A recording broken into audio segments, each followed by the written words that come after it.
All right.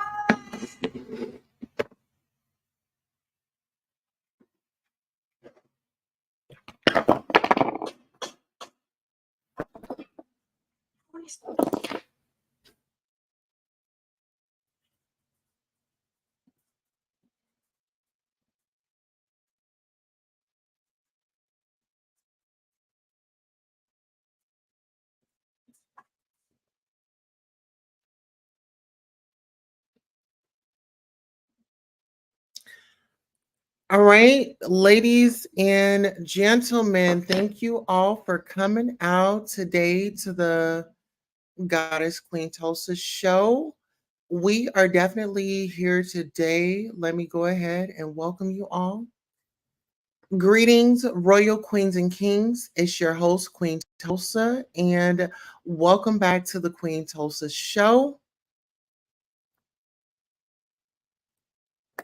I will be your captain today.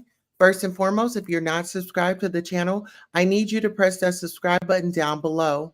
If you're already subscribed to the show, set your notifications to all so that you don't miss any of the hot topics and fire content. And go on and press that like button while you're at it. Queens and Kings on the agenda today, we have Shirley Strawberry, we have Ernesto Williams, we have Majorie Harvey, we have Steve Harvey, we also have Jim Townsend, we have TASHAK, and Shaq Kebe. We have a lot to get into, and this is your morning court parody. And we are headed to court. So let's go ahead and get into it. Hello and welcome. Thank you all for coming by. I really appreciate you. Oh, absolutely. Please like, share, and subscribe.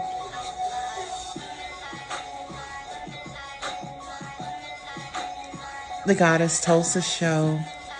Welcome. Please like, share, and subscribe. Now is the time to go ahead and get ready for the show. We have some great news for you. Okay? We're going to have a great time. So I really, really, really appreciate you and your dedication to showing up. Gratitude.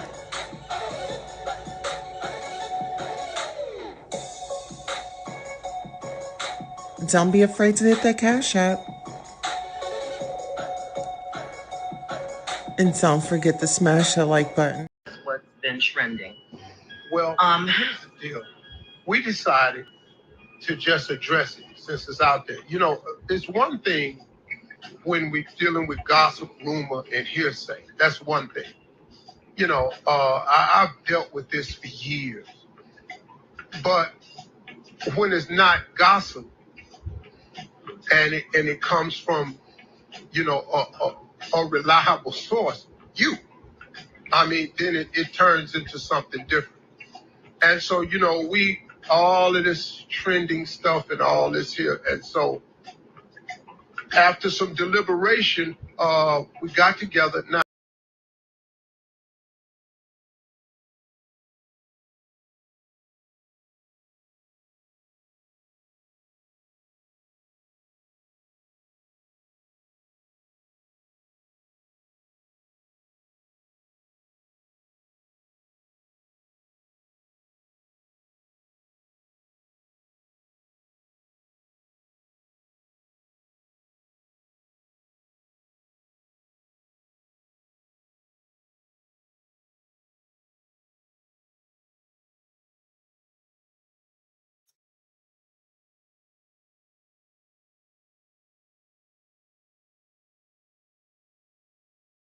All right, ladies and gentlemen. So not really sure what's going on. We're having a bad connection with the jail and in this courtroom. We have a lot of activity. We have a lot of renovations going on.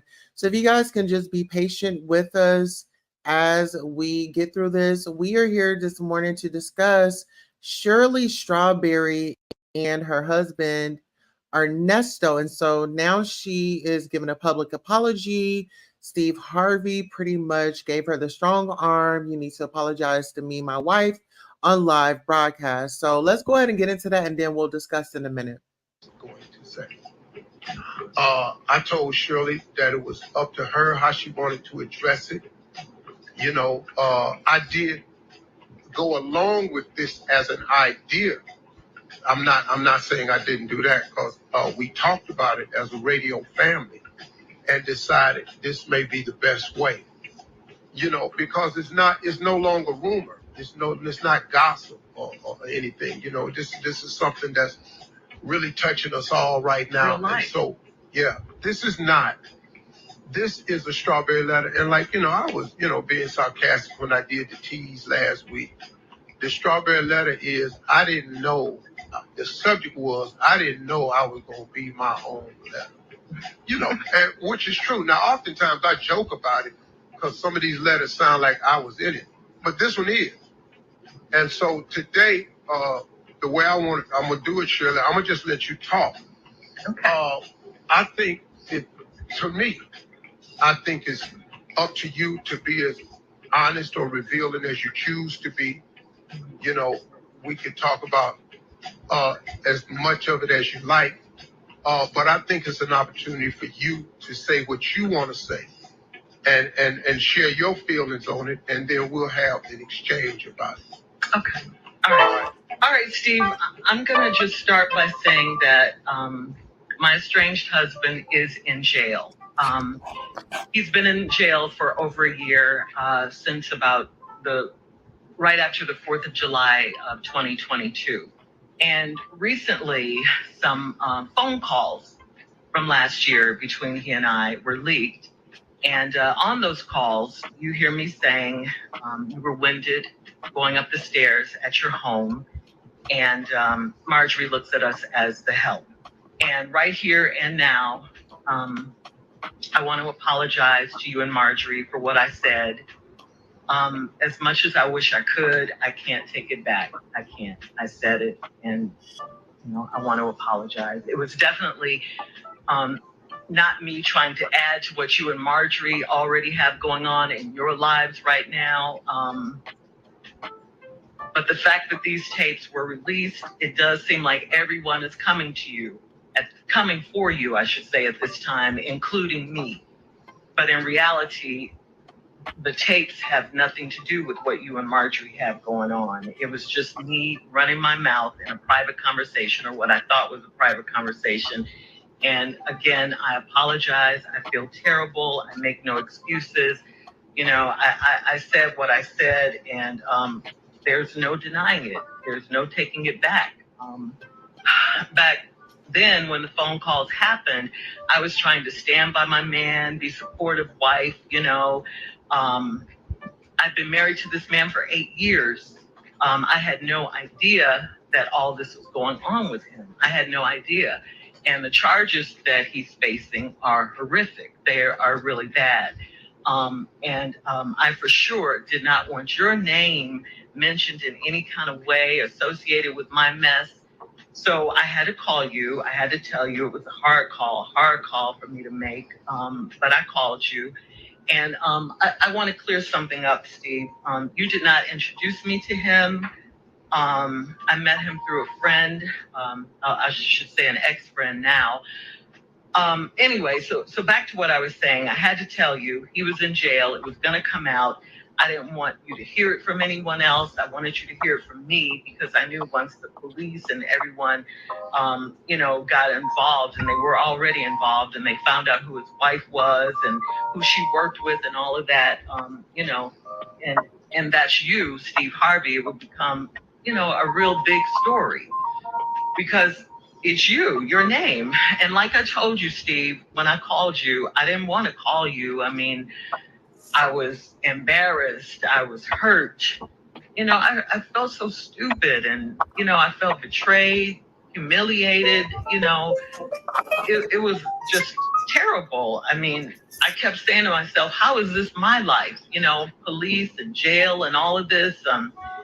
it was just something that I didn't, I'd never experienced anything like this. The police came, they took my car. I was at the salon getting my hair done. They rolled up, took my car. I had to have my stylist take me home. I had to move in with friends. I lost my house. I lost everything. Oh, and I have to tell you this too. Like on the day, July 4th, we were having dinner with friends and we were going to watch the fireworks after that. And so the fireworks didn't happen that night because it was like a terrible, terrible storm. So the fireworks got canceled.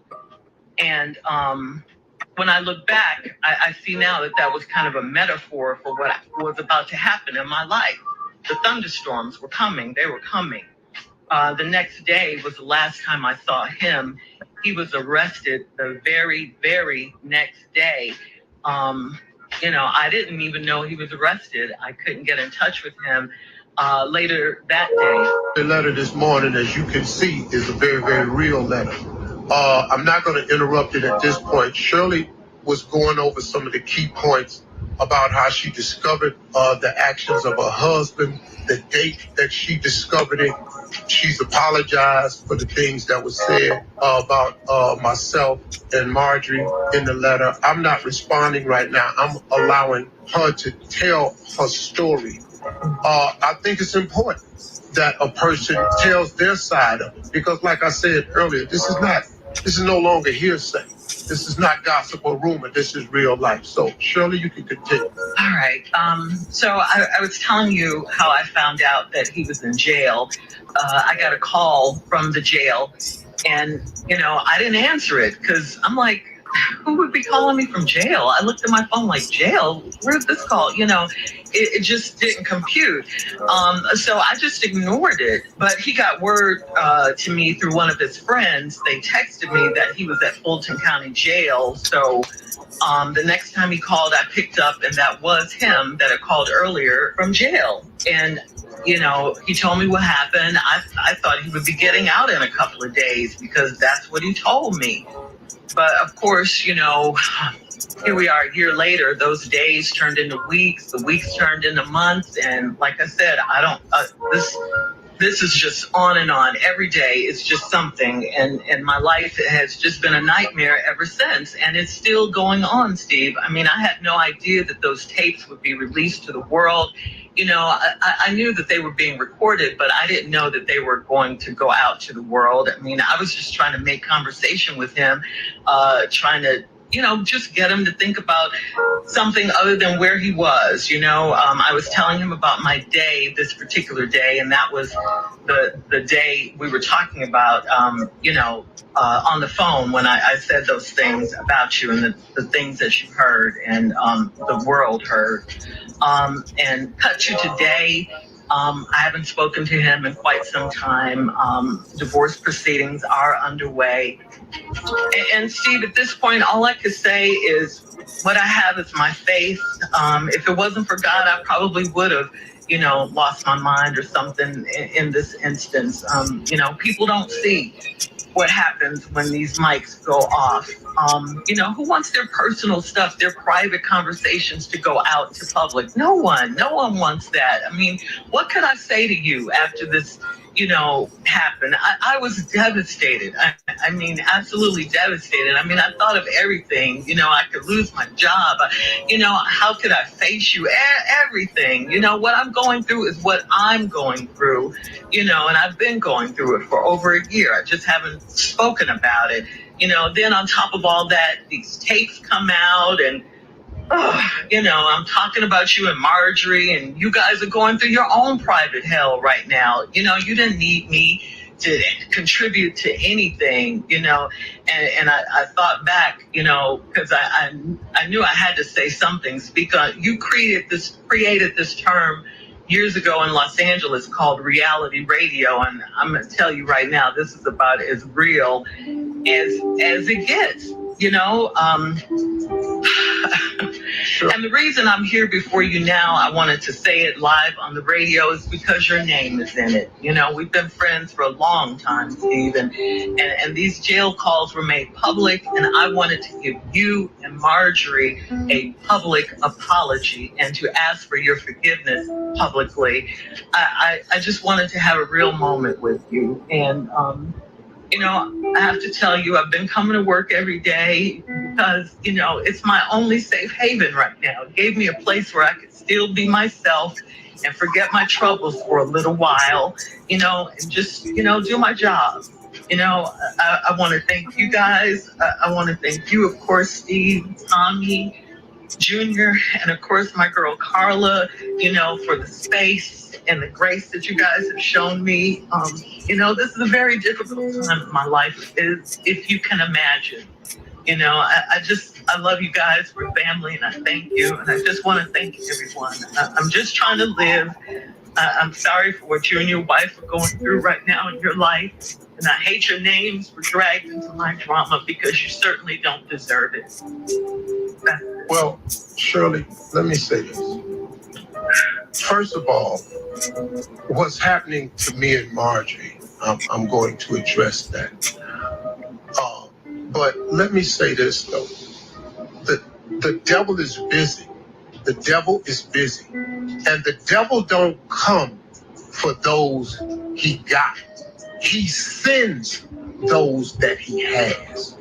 So now, with all this going on around us right now, what I do understand, though, see, this jailhouse conversation you had was last year in October 2022. But the devil know how to pile on at the right time. So this tape that was made in October 2022 gets released right on the heels of all of this to just pile on some more. And I guess you say, you know, it was recorded because, you know, when everybody get that phone call, who ain't had that phone call? Full county, we please know yourself phone call. This phone call is being recorded. We come back, we'll address some more. But this strawberry letter looks like it's about to be the 9 o'clock hour. So we'll be back with more of the Steve Harvey Morning Show right after this. We let her Shirley to tell her story, whatever she wanted to do. We didn't rehearse this. We didn't plan this. Shirley came out and apologized for the things that were said about myself and my wife. But I also realize, and I know the timing of all this is important because this conversation she had with her estranged husband was in October of 2022. The tapes got released right now. So, and then when you can throw my name on anything, because you look at all these stories, my name headlines the stuff. And so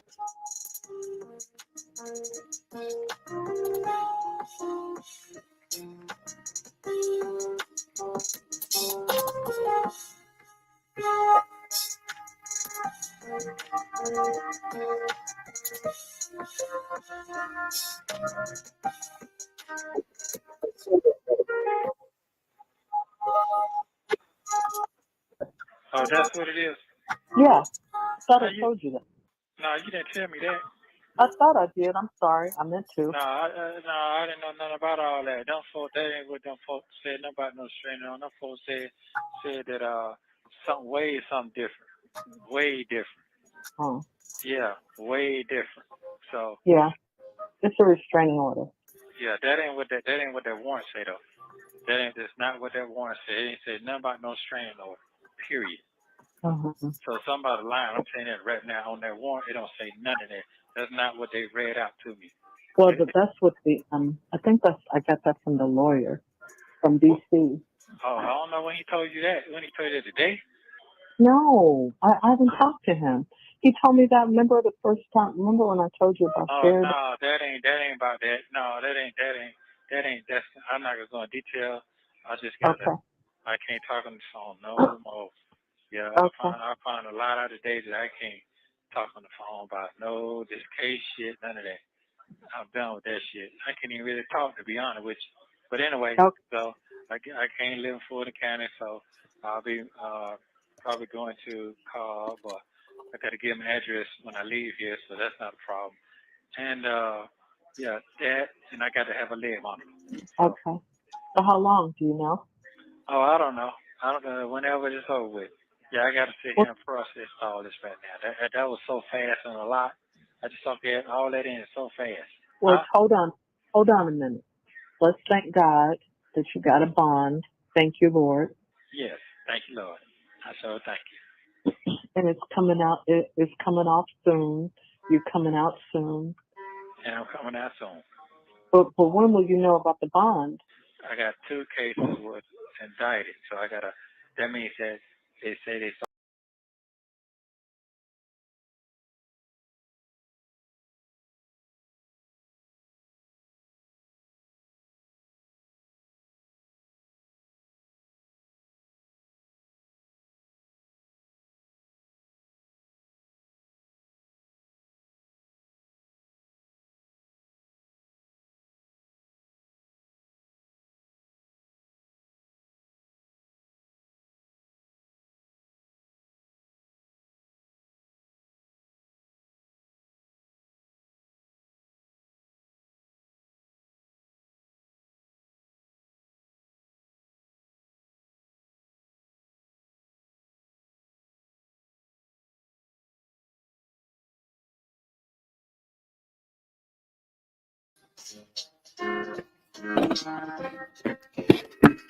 So as we all have heard, I have my own perception on, the whole Shirley Strawberry. I heard the situation this morning. I heard the jail radio calls. Um, and I feel like, I wasn't buying any of it this morning. I was not buying any of it this morning. Shirley Strawberry did not even acknowledge the victims of the heinous crimes that Ernesto allegedly is being charged with. And this was more of it feels like being the help, is protect the plantation. And I just kind of feel like that's what the move was about this morning, was protecting the plantation, you know. And to be honest, I can't say that I totally agree with her. But you know what was really bothering me is we have to crank it up on 9/11. Like before acknowledging 9/11 victims, survivors, they decided that today would be the day to get a rise out of everybody, in my opinion.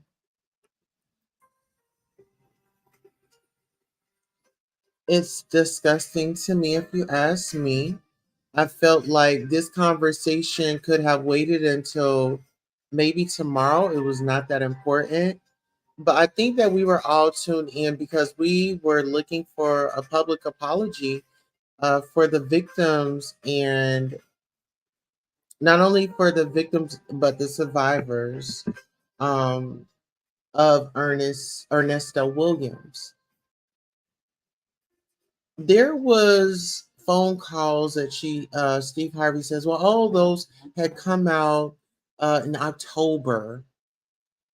Okay, we understand that they had come out in October, but even though these accusations were out there, it was her actions, it was her response that I feel that got people triggered.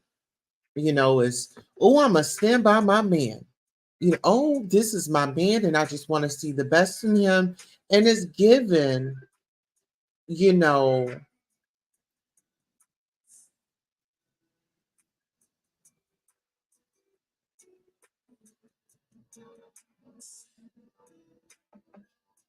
I want to say, is this like a reenactment of Precious? Because we all know in that movie,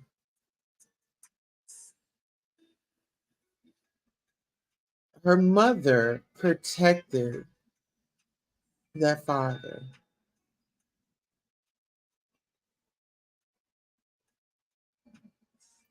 And in a lot of cases in our community and all communities, they like to keep it on a hush hush. And I feel like it's such a disservice to humanity for neither Steve Harvey or any of the staff or the hosts on the morning show to, send out a public apology for victims and survivors who may have been triggered and really drive into mental health. But I think that if they had taken that route, then, we, the people, would encourage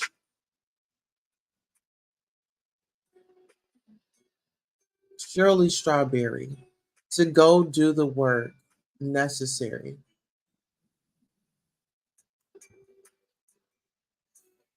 This is very triggering. I felt like this whole video was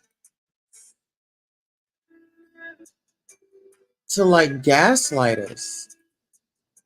And it's like they wanted to push the blame. And this is another thing that Steve Harvey had mentioned. He was like, those black bloggers, this, that, and the third. He really wanted to use the N word. I feel like he really wanted to use the N word. But, like I said, he's on syndicated radio. And that would have been a quick way for him to be, on the cancel block. And I'm not for taking, food off of anybody's table. But when we say, you know, we're going to call somebody out, well, let's call us all out as a whole. Let's talk about the time where you went up against Monique because Monique was out here talking about, the equal pay, the unfair pay that, men are getting paid, or men and other races are getting paid more than Black women. It's something that we have to talk about. And Steve Harvey decided that he was going to try to put her down, and she ended up being vindicated through that lawsuit. You know, there were some other points that I did want to bring up. And the other points are,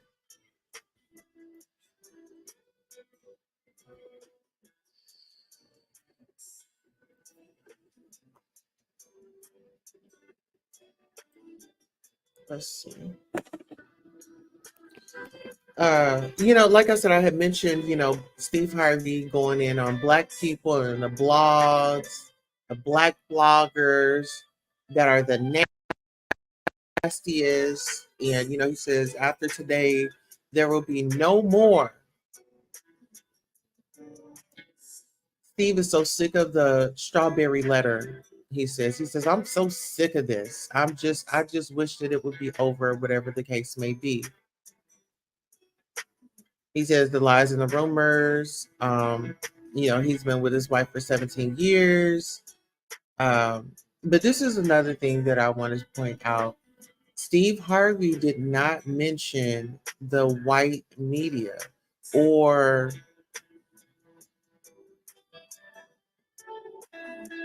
any other country. He didn't go after any other race of people, but he made it clear that he could go after those Blacks because guess what? Nothing was going to happen. This was my thing. Shirley, she mentioned that she didn't know about anything. She found out everything through the jail call. And Steve Harvey was pretty much bouncing the ball back to his girl. Not his wife, not his significant other, not his lifelong friend, but his girl. Like, I didn't understand that. Referring to his wife as his girl. He said that Majorie was the best thing that ever happened to him. He said in 2005, the marriage to Miss Mary was over. You know, they had to go through the process and, you know, divorce court. And he said that when he was working on the Kings of Comedy, you know, the marriage was done, you know. And then he said that he had moved on and Majorie had nothing to do with, you know, him moving on. And so he said that, you know, he went in to explain that, you know, he had lost everything. He had an accountant or someone that prepared his taxes or whatever the case may be that had took money. He didn't want to talk about the person. And so he said that, you know, at that time, you know, he didn't have anything. Major said, I'll get in there and build with you. You know, they, I guess, had 4 stations at the time. So in 2008, you know, they found out that, you know, someone had stolen the 7-year tax return and it was like $22 million in debt. Then 2005, 2009 is when he got the Family Feud. And then he got a book deal. And he says that she didn't steal nothing. And he's tired of us talking about his girl. Um, And then he says that, you know, she's nothing that y'all say about her. You know, people are out here trying to make her, you know, appear to be something that she's not. What else did he say? He said that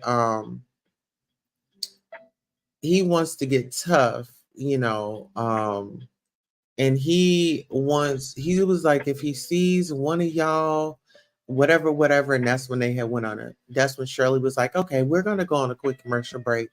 But it was, I don't think that it was just like him just really feeling this way. It was more for shock value. Anything to deflect and make it seem like they were unbothered when they all were. They all were. And if they weren't, then why were they talking about it, right?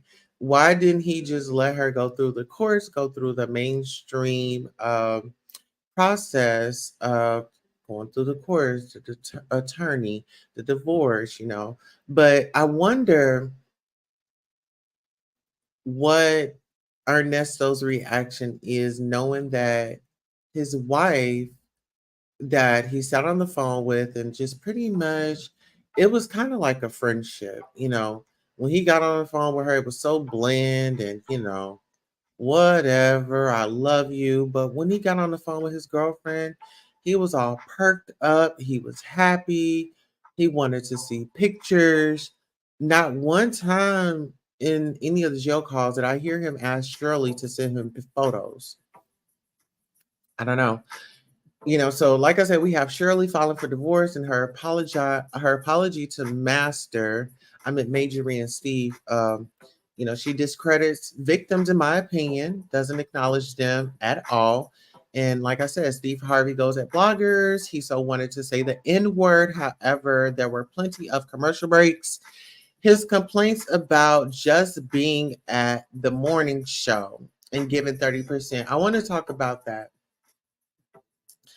He made a point. He's like, well, it'd be times where we come in here and we don't feel like being here, but we're just here. And, you know, we give you guys all that we have and this, that, and the third. Well, sir, why do we need to know that? And if you didn't want to be there, why didn't you just like take the day off or something like that? Or are you thinking about you know, a career field change? If you don't want to be here, then pass it on. You know, you know, I really wish that Bernie Mac was here to really level out the comedy field when it comes to Black comedians. And I think that we all kind of know that there was like a little tension in the comedy world. And when you talk about syndicated radio show, and then you have Shirley comes out and says, "Oh, we were treated like the help," and "Oh, Marjorie, she has this, she has that, she has that." How do you take that back? If you felt that way, you felt that way. I don't know if you guys know, but Ernesto relationship that the blogs had uncovered, the blogs had uncovered, he had a girlfriend, she was in Florida or she was here, she was there, and he was definitely engaging with other women, right? And my feeling is Monique is somewhere laughing, her arse off because, like I said, Steve Harvey has so much smoke for her. And this is the thing.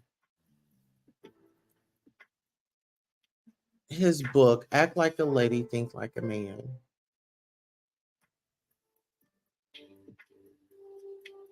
I haven't read it, but just looking at, the reputation of the Harveys and things like that, I just,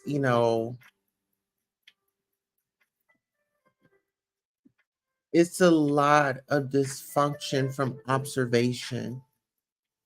When you talk about the children, what about the children? And it seems like Shirley and Steve agrees on, forget the children, forget people's emotions. That's just how I felt from observation this morning from the strawberry letter. But you guys let me know what you think in the comments. I had to pull myself together to at least recognize this conversation, and it had just begun to be too much.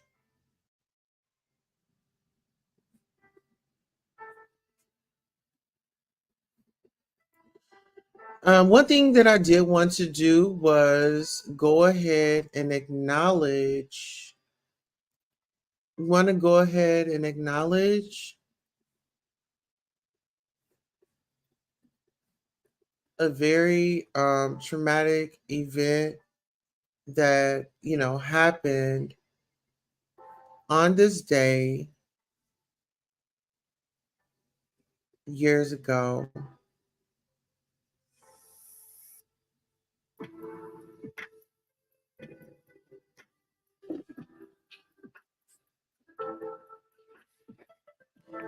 Many years ago. And so I want to take time out and let's recognize anybody that was affected by the 9/11.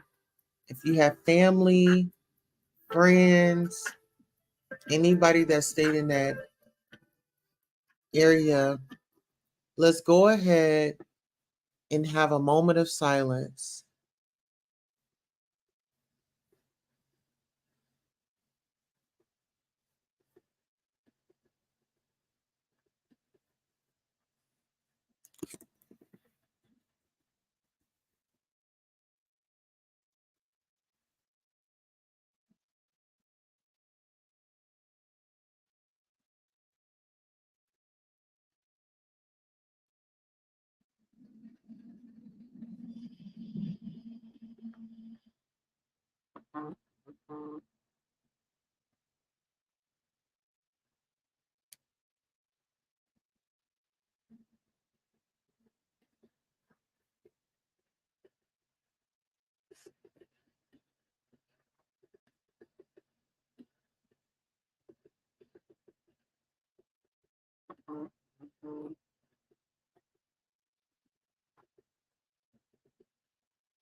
All right, ladies and gentlemen, this concludes our broadcast. I hope you